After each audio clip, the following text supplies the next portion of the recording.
Dear students, in the last class we discussed the solution of Dirac equation for a particle, for an electron in central potential.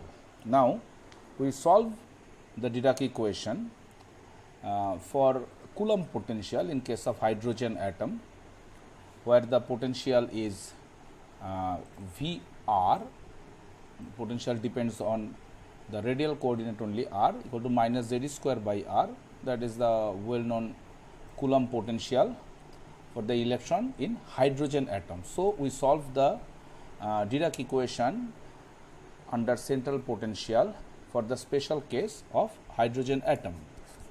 And if we remember the previous class, we obtained coupled differential equations from the Dirac Hamiltonian under the central force, and as this class is directly a continuation of the previous class, so I do a continuous numbering of the equations. In the last class we ended at equation number 18, and from this, in this class we start from equation number 19. I quote the two equations. The only change is that in this place it was VR, or if you consider the symbol, the sign, in fact the negative sign for VR, you will see that in the previous class here it was minus VR, which in this case for hydrogen atom it becomes plus z square by r. So, minus VR becomes plus z square by r, and these two functions fr and gr, here is fr and here is gr. This is a coupled equation because in both the equations fr and gr appears, and in this case also fr and gr appears. So, we have to solve the differential equations, and we will follow from our experience of non-relativistic case the almost the similar path. You will just see it in couple of minutes, that the theme, the plan of solving the coupled differential equations which originated from Dirac Hamiltonian are almost same as what we did in case of solving the Schrodinger equation in non-relativistic hydrogen. And straightforward we go to study the asymptotic behavior of the solutions fr and gr in equation number 19 and 20. And in case of asymptotic behavior means r tends to infinity, that means what will be the behavior of the solutions f and g when the electron is far away from the nucleus. What will be the nature? That is kind of a guess we will try to make about the solution in a mathematical footing.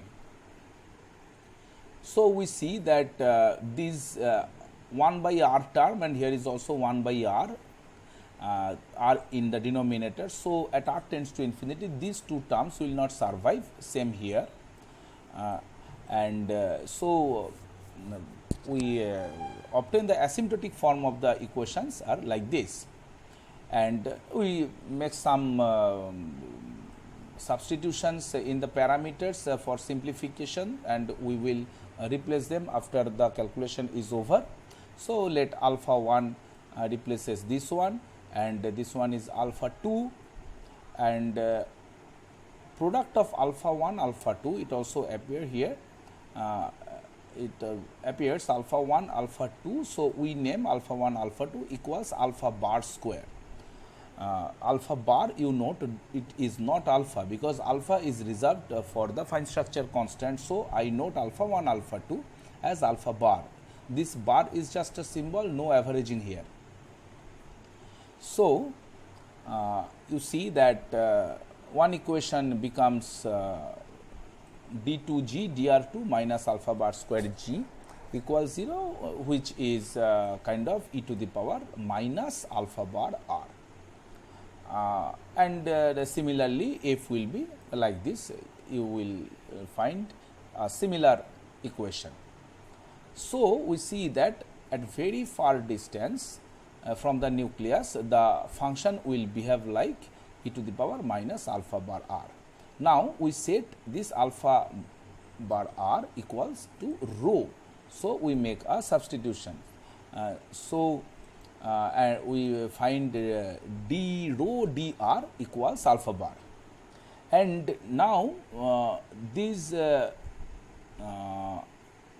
we use for f and g, we use e to the power minus alpha r into their forms multiplied by a polynomial function f rho and g rho. So, capital F equals small f rho into e to the power minus rho, and same for capital G, which is 0 into e to the power minus rho.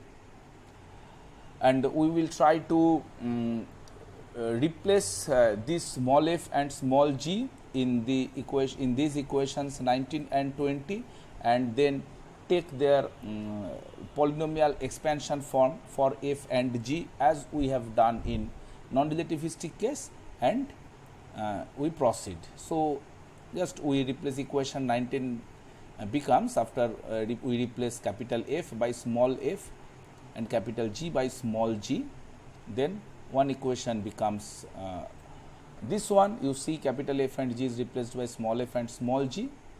The algebra is done here, you just follow it, where we use one more replacement of parameters. We introduce gamma, where gamma equals z square by h bar c, means z into alpha. This alpha equals e square divided by h bar c, which is the fine structure constant. And you will see that we will finally establish the energy values of hydrogen atom in powers of gamma. In powers of gamma we will expand, which in other words means in powers of alpha. So, finally, we will expand the energy value of hydrogen atom in terms of the fine structure constant alpha. And as we have seen that equation 19, the first one, this one takes the shape, I am sorry, this equation 19, this is equation 19. This becomes, in terms of small f and small g, equation number 23, and similarly equation 20 becomes this, so equation 24. So, 23 and 24 are coupled differential equations again, but in terms of small f and small g. Now, we expand f rho and g rho in polynomials. Just we write their polynomials in a general shape actually. Rho to the power s is just an index, and the polynomial expansion f0 plus f1 rho plus f2 rho square and so on. So, sum over m equals 0. To certain limit, it may be finite, it may be infinite, we will check it later, but fm rho to the power s plus m, m starts from 0, and same for the g function, small g function. Here f0, f1, f2 etc., fm and g0, g1, gm etc., they are constants. We set f0 equals f0 and g0 not equal to 0. That means f0 and g0, they are not equal to 0. They must have some finite value, non-zero value. But we will not understand it here. We will see it that it is important and required. When as we proceed, we will understand it. So, now we replace the polynomial f rho in the equation, in this equation in 23. So, you calculate from f rho, you calculate df d rho and replace all the f functions and g functions here to obtain this expression 26. I tell you to do it so that you can understand it in a better way. Do not read it, but practice it. And do the derivative and write down the functions with appropriate coefficients. And now, in expression 26 or equation 26, we collect the coefficients of say rho to the power s plus m minus 1 and equate it to 0, as we can do it, because in the right side the total expression is 0 and each coefficient has to be 0 to make this relation valid. And if we collect the coefficients of s plus m minus 1, we will see this relation where fm, mth coefficient of f and m minus 1th coefficient. Similarly, for g also, gm minus 1 and gm, they appear here. And if we rearrange them, it will take this shape. Similarly, the other equation gives us this equation almost same, just f and g changes their place and some change in sign. This minus sign becomes plus here and this minus sign becomes plus here, otherwise they are same. It's quite easy in fact.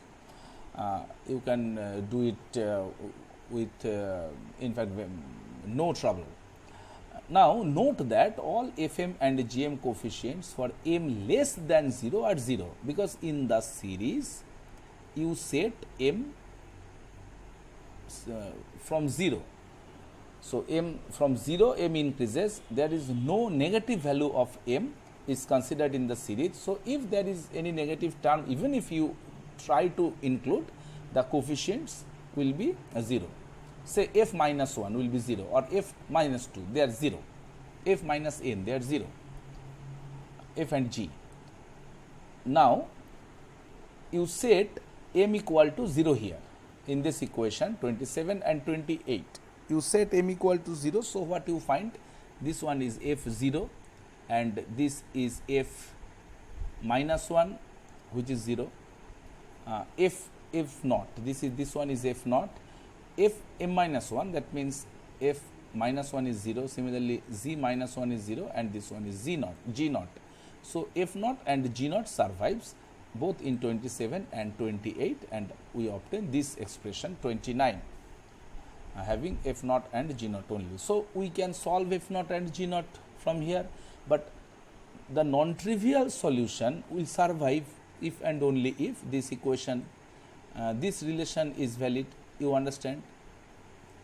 From the first one you obtain this one, and from the second one you obtain this one. Just calculate f naught by g naught or g naught by f naught, whatever. Yes, this is g naught by f naught. You obtain this expression from both the equations, they will be same. Otherwise, equation 29 can have no non-trivial solution. And from here you obtain s square equal to k square minus gamma square, or where s equal to plus k square minus gamma square whole to the power minus half, and we have neglected the negative sign here. Why? Because if we consider s to be negative, then what will happen to the function? You see that for negative value of s, f and g functions will diverge at origin. That means if you set r or rho equal to 0 here, so let this, for this expression only consider this part, f naught into rho to the power s. Here s is negative, so f naught into rho to the power say minus 1, that means f naught by rho or f naught by rho square if s is minus 2, and then at rho equal to 0, so rho to the power minus 1 or minus 2, they are not defined at rho equal to 0. So f and g diverge if we set s a negative value, and f and g will diverge at the origin. At all other points they will not diverge, but at origin they will diverge, which is not acceptable. So we consider only the positive value of s, which is k square minus gamma square to the power half. Now we just do an operation, equation 27 and 28, just you see, this is 27, we multiplied it by alpha bar, and 28 is multiplied by alpha 1, and so we obtain these expressions, and we use this relation, that alpha bar square equals alpha 1 alpha 2, and you find this expression, and a very simple in fact. So you see that in this equation we obtain equation 31 gives us the relationship between Fm and Gm. This equation, expression 31, now can be used to check how Fm and Gm behave. That means how the polynomials f rho and g rho behave at when m tends to infinity. That means when infinite number of terms are considered in their series expansion. We just recall m was the series index. In fact, we see this expression, yes, f rho is expanded this way and m starts from 0.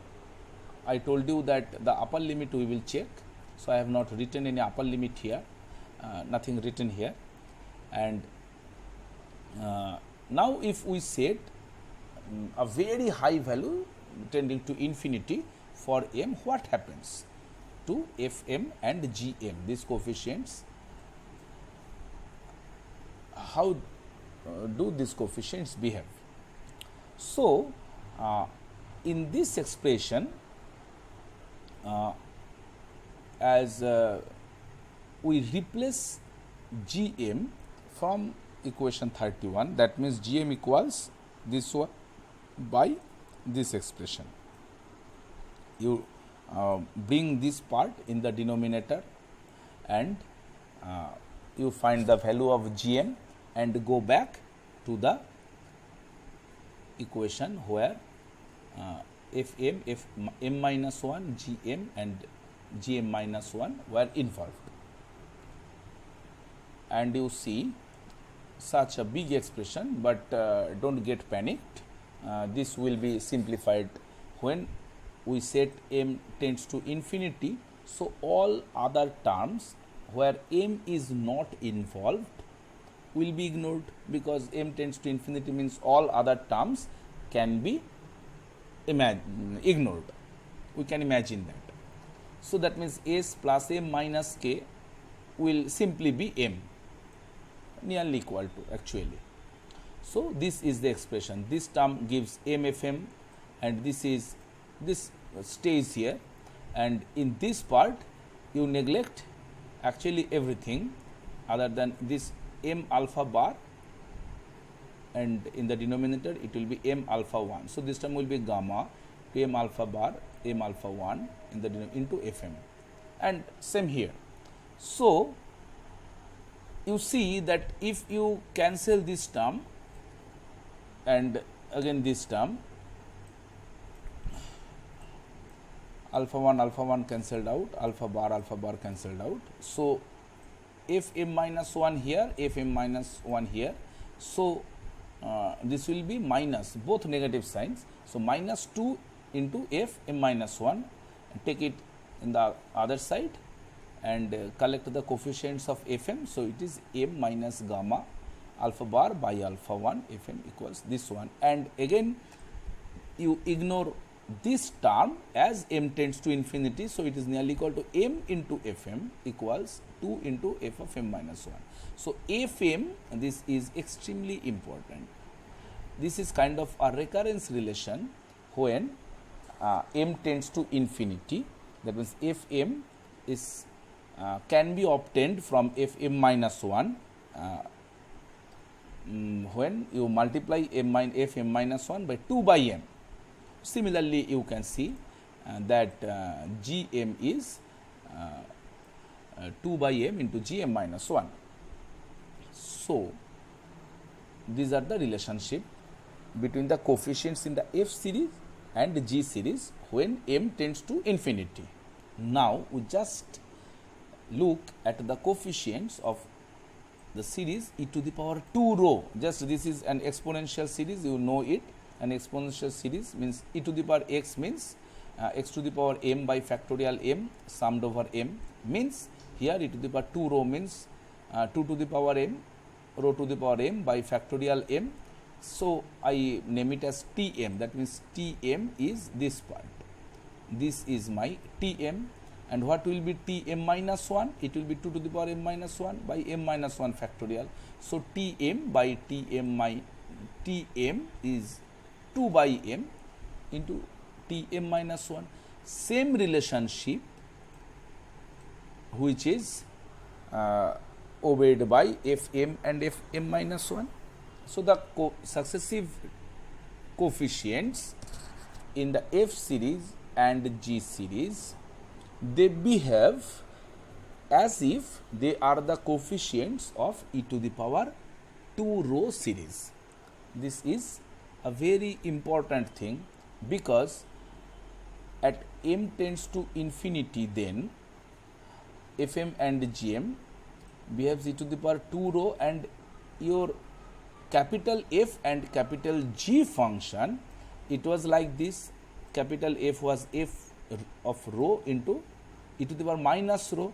Now, your small f rho, when m tends to infinity, behaves like e to the power 2 rho. So, e to the power 2 rho into e to the power minus rho means e to the power rho. And for high value of rho, that means far away from the nucleus, this is simply a very high value and diverging. And a similar expression, exactly same expression in fact for G. So, F and G functions will not converge at rho tends to infinity. That means very high distance, any function, any admissible wave function should become 0 at infinity, at infinite distance, which is violated here if you consider m tends to infinity. Then we must terminate the F series and G series after a finite number of terms. Otherwise, if the F series and G series are allowed to contain infinite number of terms, we see that capital F and capital G functions, they do not converge at high distance. Now, we assume that the last term in the series be the n prime number of terms in fact actually. So, f n prime will survive. So, if you increase m by 1 unit, that means f n prime plus 1, f n prime plus 2, similarly g n prime plus 1, g n prime plus 2, they are 0. These coefficients are 0. That means no term will exist with such coefficients in the series of f and g. Now, if you set in equation 27, where we saw f n, fm minus 1, gm minus 1, here in this series, we set m equals n prime plus 1. We note that m prime plus f of n prime plus 1 is 0, g of n prime plus 1 is 0, as n prime is the last term, but this term will survive. This will be n prime and this will be n prime. Just we see it here. This becomes this expression, and this expression is 0 cancelled out, this expression is 0 cancelled out. So, we have a relationship between f n prime and g n prime. So, f n prime equals minus alpha 1 by alpha bar g n prime. And in equation 31 here, in equation 31, in this expression, if we set in case of m, if we set n prime plus 1, m equal to n prime, then we just replace m by n prime, and we see just after certain algebra the steps are done here. We find that gamma into alpha 1 minus alpha 2 equals 2 alpha bar to s plus l prime. Now, we know alpha 1 minus alpha 2, because alpha 1 and alpha 2 are the parameters which involve e, mc square and h cut and c. In the first page, we did the replacement. So, alpha 1 minus alpha 2, if we do it, it will cancel the mc square terms actually, right. So, the e terms will have 2e by h cut c will be alpha 1 minus alpha 2. So, we just do the replacements. I have written it here. I use alpha 1 alpha 2 from equation 23 or expression 23 rather, and I carry out the simple calculations, this one, and now alpha bar square is replaced by alpha 1 alpha 2, and you set the values to see that E square equals m square c to the power 4 into this space 1 plus gamma square by s plus n prime whole square to the power minus 1. So, you calculate energy E as the square root of this one.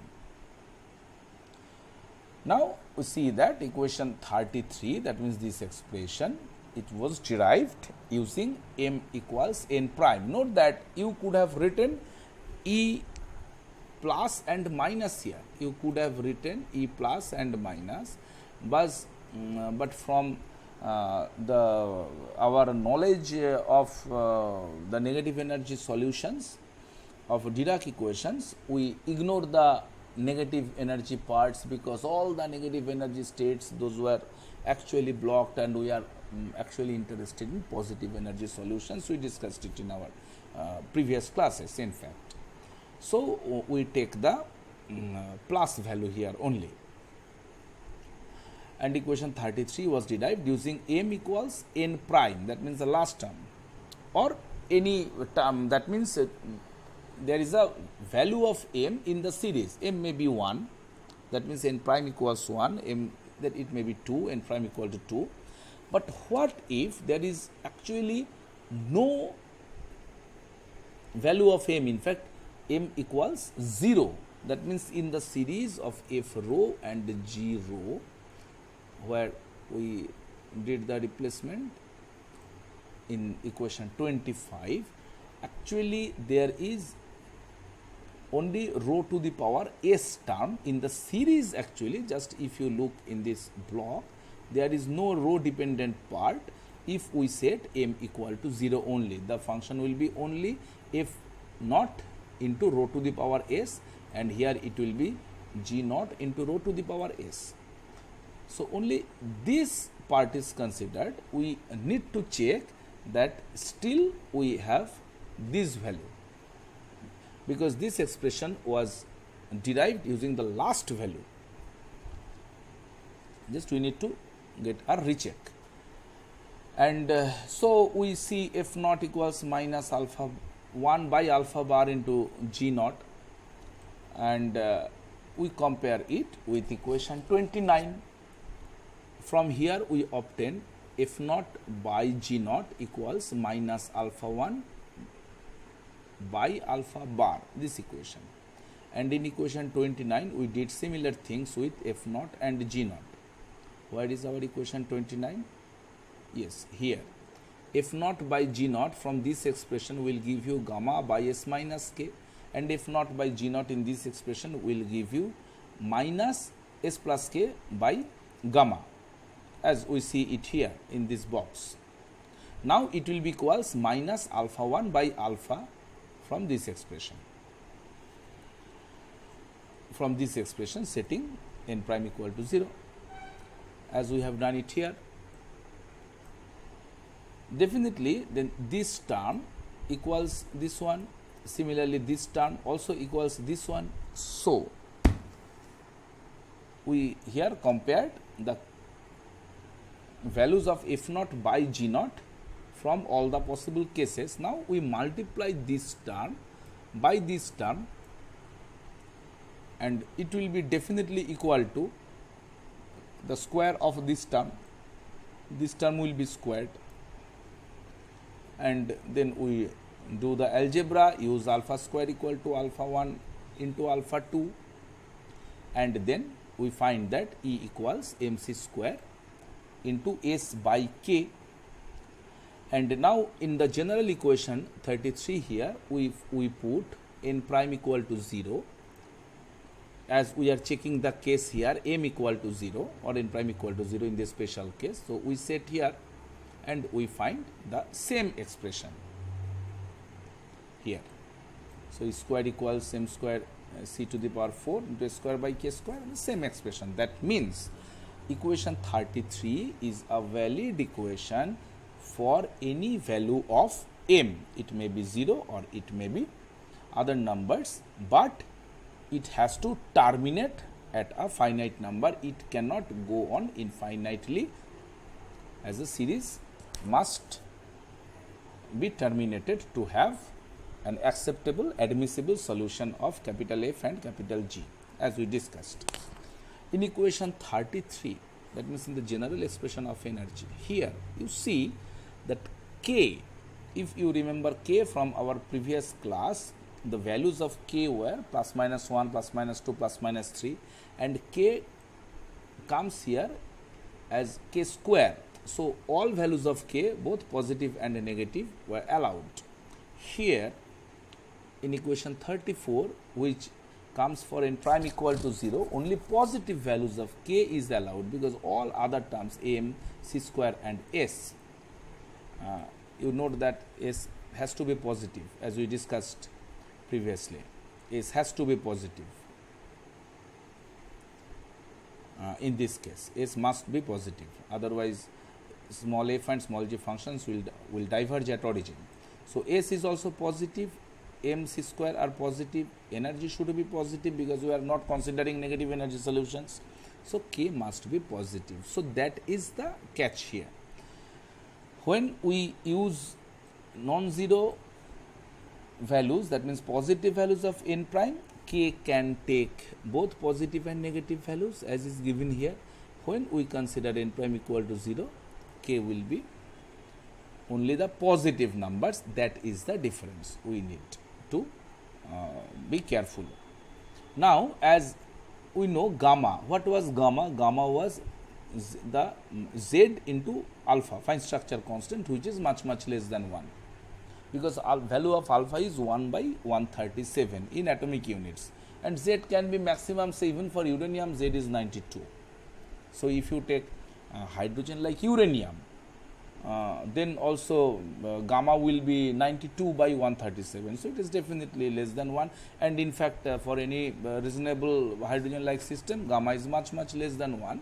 So we use k square minus gamma square whole to the power half. We just simplify this by expanding the series, in fact, and our purpose actually is to simplify the expression of energy in equation 33 here, the general expression. Here you see k square minus gamma square to the power half. So our focus is to simplify this energy expression, and this is to the power half, k square minus gamma square whole square to the power half. So you bring this half, you take mod of k outside, and then the half comes here, and we neglect the other terms because it is very small, and it becomes mod k minus gamma square by 2 mod k, as it. Now you add this n prime number with it, n prime, and you obtain n minus gamma square by 2 mod k, where n is the just replacement of n prime plus mod k, which is actually the principal quantum number. Now this expression 36, we will use it to simplify the energy expression in 33. Just follow this algebra. This algebra is not very difficult, but you have to use the binomial expansions, in fact, involving negative powers. So here we replace the denominator by n minus gamma square by 2 mod k that square, mod k whole square, and then you take this one. So it becomes this part to the power minus 2, but before that you bring this n square out of this. So bring n square out of this. So n square comes in the outside and becomes 1 minus gamma square by 2 n mod k, and so it is here. Now you expand this, but you take terms here, so that in such a way that in your expansion terms up to gamma to the power 4 are retained. We ignore the higher order terms, the terms higher than gamma to the power 4. Those terms are neglected here. So just another negative power is here, negative fractional power is here. and we expand it in this way.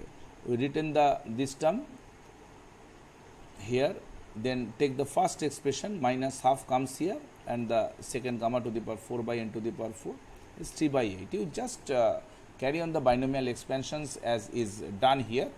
I have given all the steps, and finally we see that the energy expressions becomes mc square into 1 minus gamma square by 2n square. This term is important, and then this term, which under simplification, after simplification, becomes gamma to the power 4 by n to the power 4 multiplied by this term.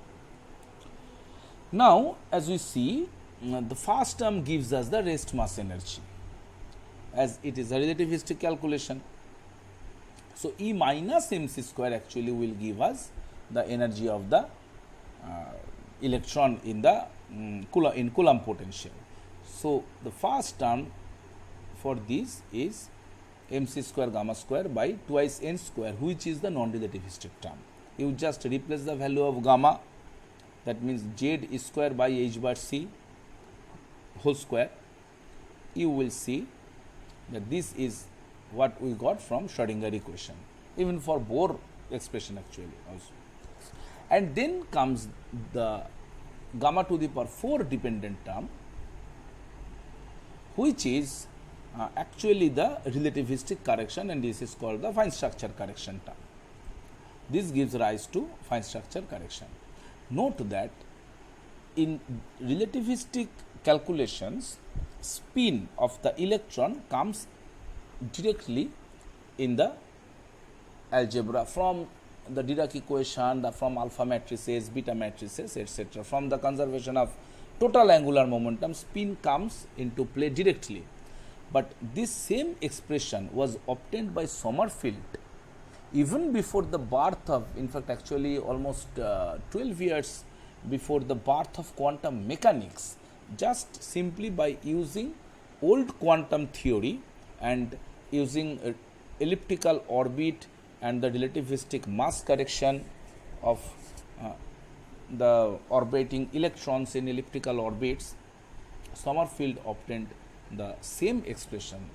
That was really a very commendable achievement actually.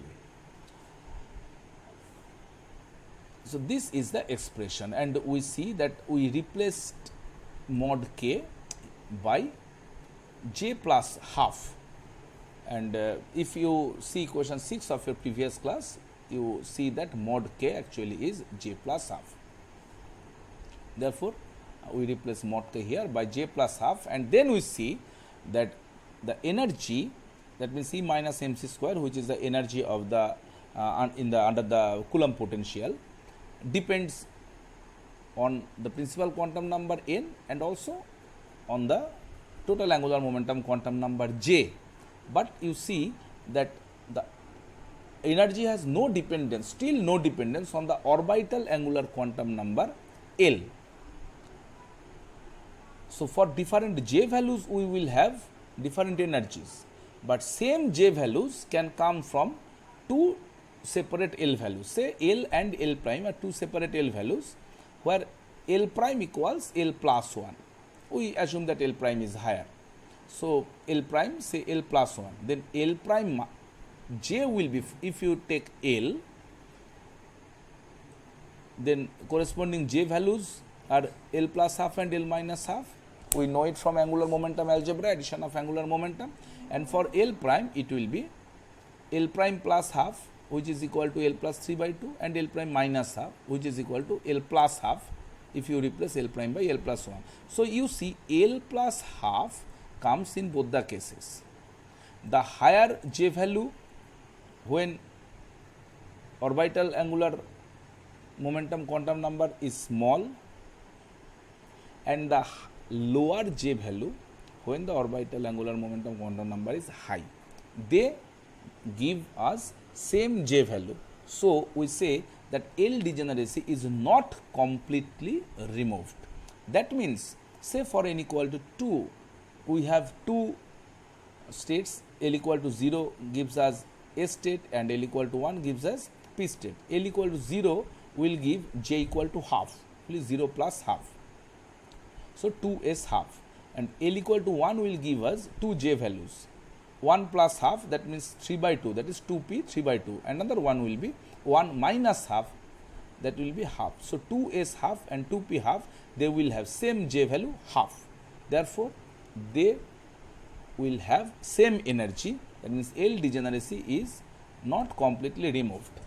In experiment, in fact it is a very famous experiment, this splitting was actually observed and by Lamb, and it is known as the Lamb shift. It is known as the Lamb shift, but it cannot be explained directly, for which you need to know the quantum electrodynamics. So we end here.